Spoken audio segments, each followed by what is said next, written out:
তপ্ত লোহার উপর অদৃশ্য ছোঁয়াতে নিমিষেই কয়েক দশকের পুরনো জং হাওয়ায় মিলিয়ে যাচ্ছে। এক মুহূর্তেই পুরনো মেটাল নতুনের মতো ঝকঝকে হয়ে উঠছে। কোনো ঘষাঘষি নেই বিষাক্ত কেমিক্যালের উৎকট গন্ধ। শুধুমাত্র আলোর স্পর্শে লোহা যেন তার ফ্যাক্টরি কন্ডিশনে রিসেট হয়ে যাচ্ছে। ইঞ্জিনিয়ারিং জগতের এই চোখ ধাঁধানো কৌশলকে সংজ্ঞায়িত করা হয় ইন্ডাস্ট্রিয়াল লেজার রাস্ট রিমুভাল হিসেবে। এর মূলে কাজ করে 1064 ন্যানোমিটার তরঙ্গ দৈর্ঘ্যের একটি অতি শক্তিশালী ফাইবার লেজার। যখন এই অদৃশ্য রশ্মি মরিচার উপর পড়ে, প্রতি সেকেন্ডে কয়েক লক্ষবার ন্যানোসেকেন্ড ব্যাপী পালস আঘাত হানে।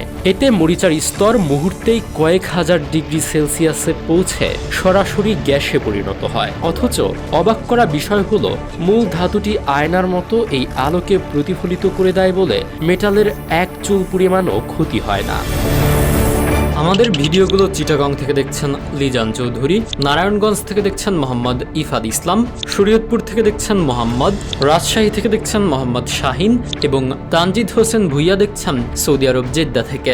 আপনি কোথা থেকে দেখছেন তা জানিয়ে দিন কমেন্ট বক্সে।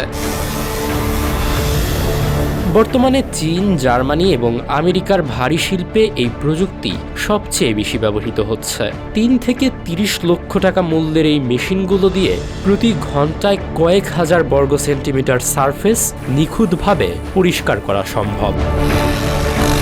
পরিবেশ বান্ধব এই ক্লিনটেক এখন ভারী কলকারখানা থেকে শুরু করে সূক্ষ্ম ইঞ্জিনের প্রতিটি মরিচা ধরা অংশকে দিচ্ছে একদম নতুন আয়ু।